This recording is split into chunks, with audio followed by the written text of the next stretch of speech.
Hello guys. നമ്മുടെ dragon ഫ്രൂട്ടിൽ നല്ല ഭംഗിയുള്ളൊരു പൂവുണ്ടായിട്ടുണ്ട്. കാണിച്ചു തരാം. ആദ്യമായിട്ടല്ല കായ്ക്കുന്നത്, എന്നാലും ഇപ്രാവശ്യം ആദ്യമൊരു വിളവെടുപ്പ് കഴിഞ്ഞു. ഒരു 8 കായോളം ഉണ്ടായിരുന്നു. ഇപ്പോൾ ഇതാ 2 പൂവുണ്ടായിട്ടുണ്ട്. ഞാൻ ഇങ്ങനെ ഇതിൻ്റെ ഭംഗി കണ്ടപ്പോഴേ നല്ല ഭംഗിയാണ് കാണാൻ. നമ്മുടെ നിശാഗന്ധിയൊക്കെ പൂക്കുന്ന പോലത്തെ ഒരു പൂ പോലത്തെ ഉണ്ടോ നോക്കിയേക്കാം. നല്ല ഭംഗിയില്ലേ? ഇതാ നല്ല ലെങ്ത് ഉണ്ട് ഫ്ലേവർ കണ്ടോ.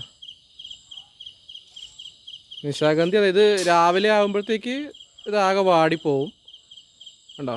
ഇതിൻ്റെ ഉള്ളിലൊക്കെ കണ്ടോ.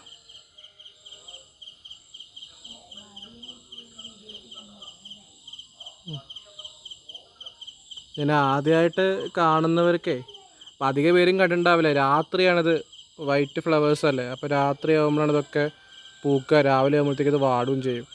നിശാഗന്ധി അതേപോലെ തന്നെയാണ്. 2 പൂവാണ് ഉണ്ടായത്. അടുത്ത മുട്ട അവിടെ ഉണ്ടായിട്ട് 2 ഉണ്ടായിട്ടുള്ളത്. ഇതിപ്പോൾ രാവിലെ ആകുമ്പോഴത്തേക്ക് ഇത് ആകെ കൂമ്പി വാടിപ്പോവും.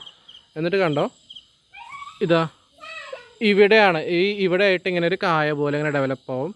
അതൊരു 2-3 ഒരാഴ്ചയോളം ഒരു പച്ചപ്പിലങ്ങനെ നിൽക്കും. പിന്നെ അത് പെട്ടെന്ന് റോസ് കളറായിട്ട്. ഇത് ഉള്ളു പിങ്കാട്ടോ. നല്ല ടേസ്റ്റിയാണ്.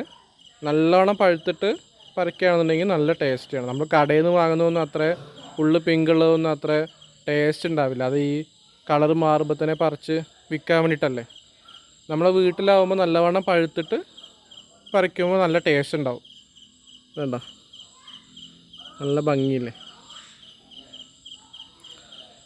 ചിലവർ എല്ലാ പൂവും ഇങ്ങനെ പിടിച്ച് കിട്ടാൻ വേണ്ടി നല്ല കായ്കൾക്ക് നല്ല വലിപ്പം കിട്ടാനൊക്കെ ആൺപൂവും പെൺപൂവും ഒക്കെ ആയിട്ട് ഇങ്ങനെ പോളിനേഷനൊക്കെ ചെയ്യാറുണ്ട്.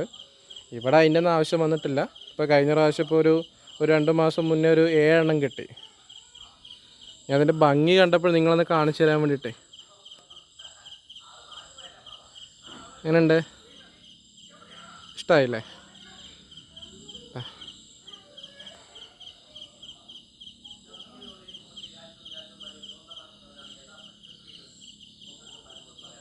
ഓക്കെ എന്നാൽ ബൈ.